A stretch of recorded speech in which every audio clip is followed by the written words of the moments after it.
right here. Anybody else? Every class. Paper copies, anybody? Anybody?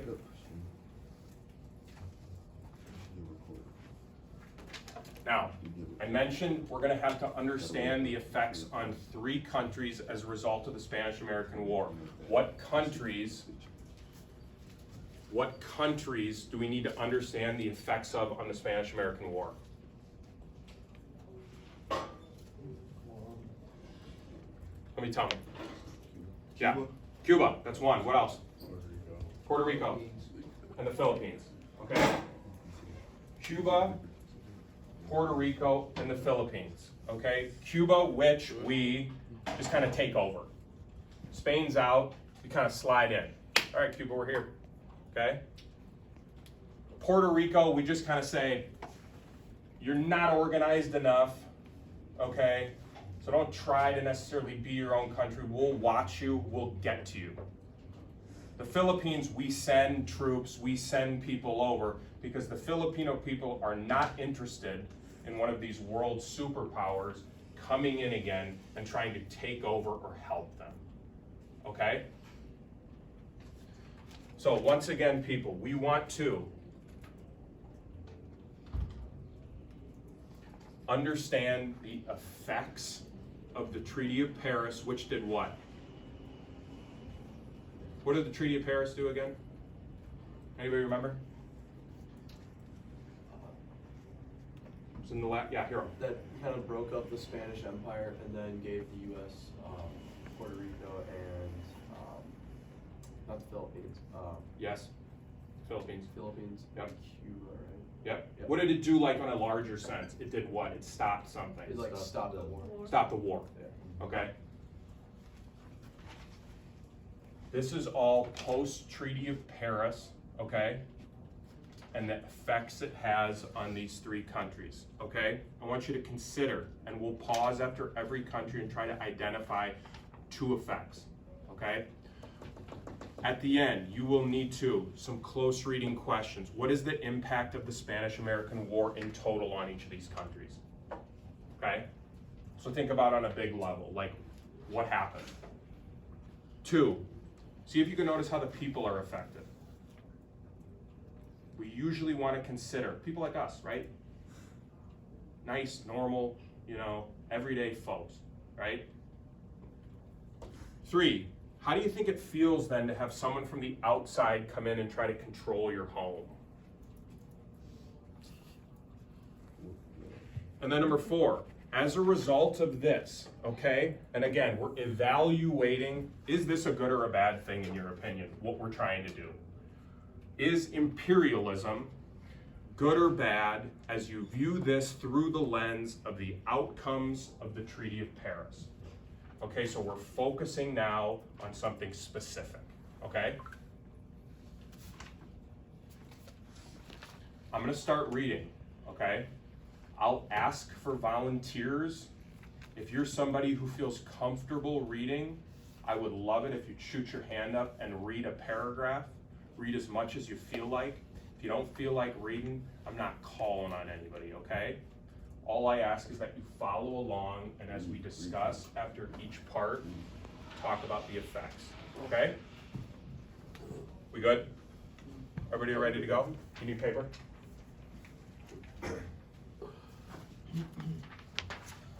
Okay, first we're talking Cuba.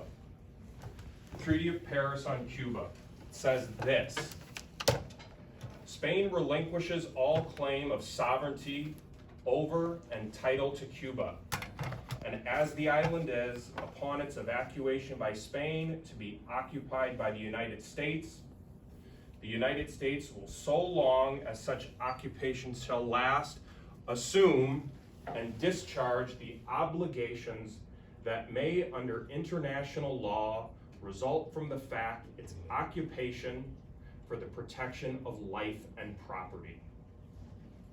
Those are words from a complicated government document. It essentially says the United States will come in, take over Cuba, okay, and everything will be okay. And here are the actual effects now of what this has on Cuba. Would anybody like to start at the United States stays in Cuba and read from there? Betty, you want to read? Okay, go ahead. Yep, go ahead. Cuba also remained an issue in American foreign policy. Although the Treaty of Paris granted Cuba independence, the island was in ruins. President McKinley decided that the United States should remain in Cuba to restore order and assist in the island's recovery. For 4 years, the United States ruled Cuba under a military government. The government improved sanitation and built schools and roads. But many Cubans resented American control. They believed that the occupation violated the spirit of the Treaty of Paris and the Teller Amendment, which had pledged that the United States would leave the island after the war was over. The United States finally withdrew its troops in 1902, but only after Cuba added provisions to its constitution to protect American interests. These provisions, called the Platt Amendment, allowed the United States to intervene in Cuban affairs and to buy or lease land or naval bases.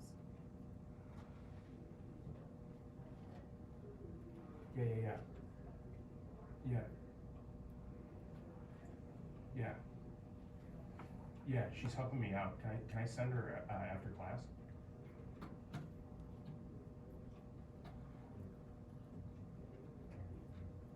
Right, and so what happened was me and Miss Benetti talked, and she was gonna help me with this recording that I needed to do as kind of like, I don't know, favor. And she's doing it right now. I was just gonna pick up, but. And yours. Okay,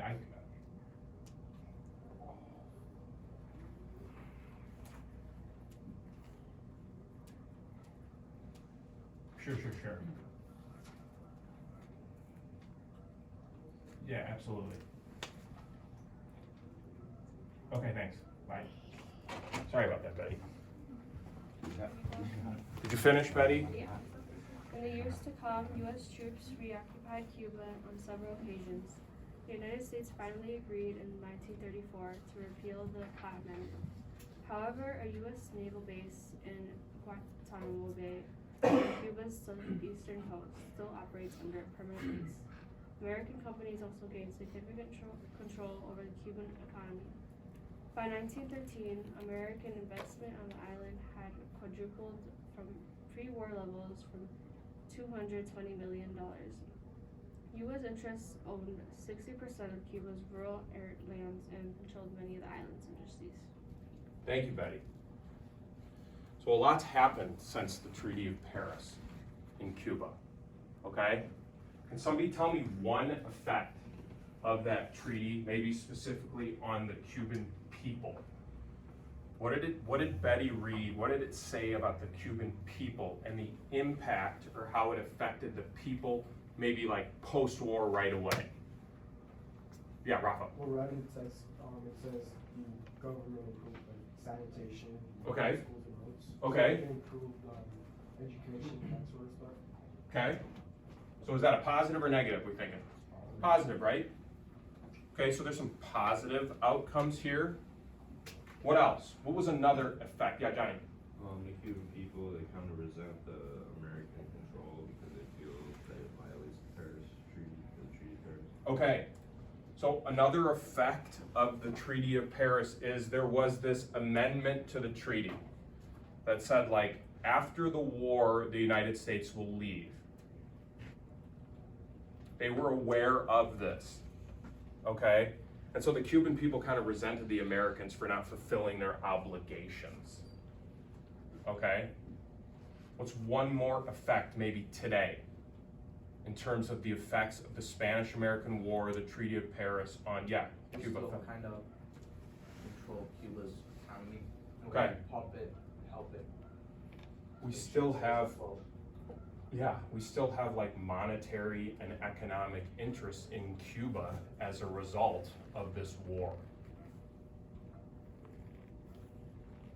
So this time period, what we're talking about here, 1898, connects to today very much.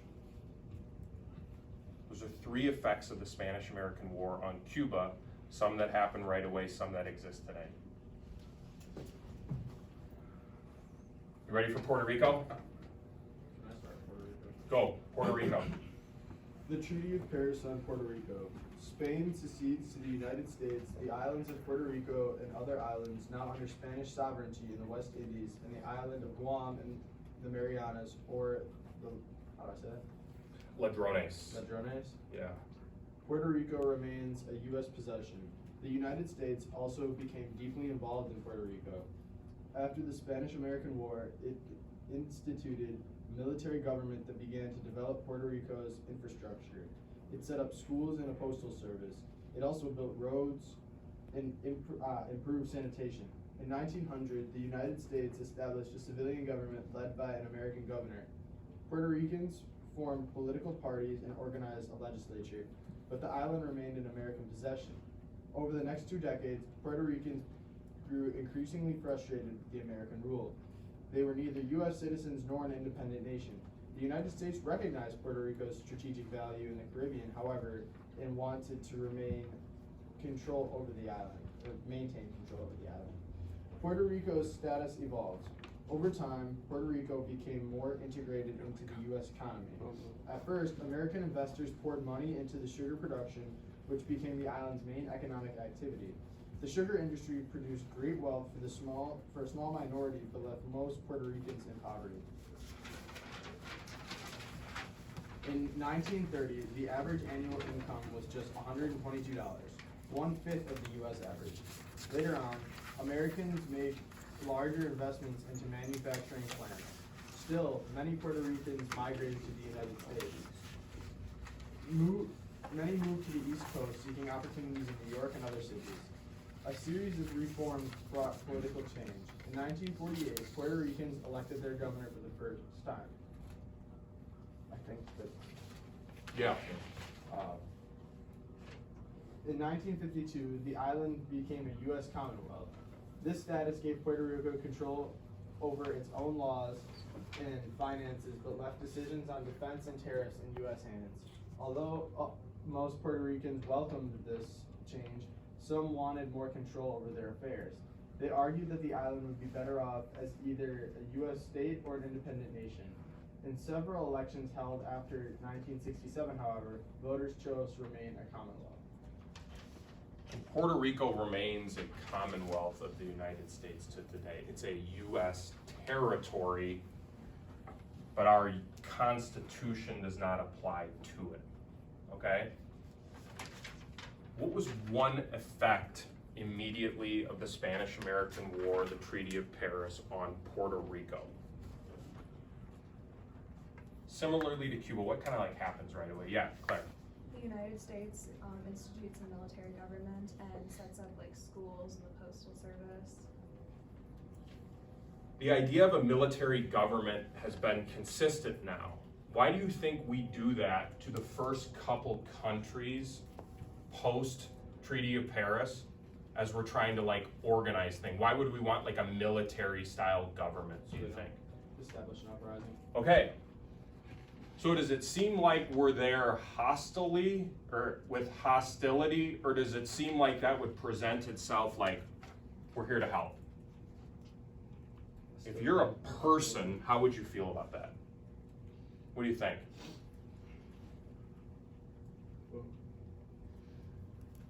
Maybe you'd care, maybe you wouldn't? Yeah. Because they're building roads and they're helping with sanitation and things like that?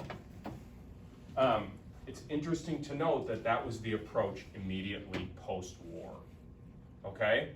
What's another effect of the Spanish-American War on Puerto Rico? Yeah? Just like Cuba, America pretty much took over its economy and they invested a lot of money to the sugar industry. Again, like with Cuba, we talk about reasons for imperialism, these military and now economic interests, right? Do you think that America could maybe see into the future and go, yeah, this will be a good investment to go fight this war because we can set up industry and develop industry in these countries? What do you guys think about that? Cut your losses? Like, is that what you're saying? Like, you go and fight a war to gain control of a country with the results of, like, you know you're going to lose men, but in the end, are you cutting your losses at, like, how many human lives Sure. It's kind of messed up. And we talked about maybe like, is it a good reason to engage in imperialism to go make money? And how many of you all said, yeah, that's a good reason? Here's kind of that in action in 2 countries right away. And then what were the long-term impacts on Puerto Rico? Okay, how would you describe kind of the situation until that paragraph ended? How would you describe it in terms of stability, in terms of the government? Did it seem to you like this was like a stable system that was in place? More so than in Cuba. Okay, more so than in Cuba? Yes, than in Cuba. How so? I feel like we were more lenient. More lenient? Yeah. I feel Okay. like we give them a little bit more like leeway, but that comes later. I mean, they treat them both the same way in the beginning. The leniency comes later, but that's also a result of the fact that Cuba had already like revolted and Fidel Castro set up a communist dictatorship. But like they don't talk about that. Do you think eventually over time, and maybe you guys have experienced something like this, think about trying to be in charge or control of something besides your own lives, okay? Do you think it gets difficult over time? Yeah. And then maybe at some point you just kind of go, you know, it's time to cut our losses, or it's time to just maybe like let them be independent.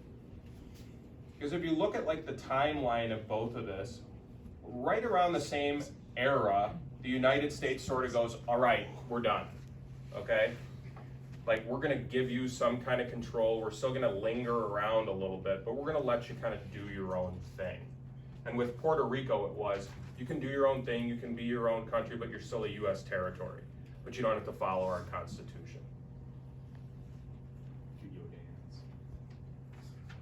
And then finally, the Philippines. Who wants to read the Philippines? Anybody want to start? Or you want me to start? Anybody? The Treaty of Paris on the Philippines says Spain cedes or gives the United States the archipelago. It's an island, okay? Known as the Philippines.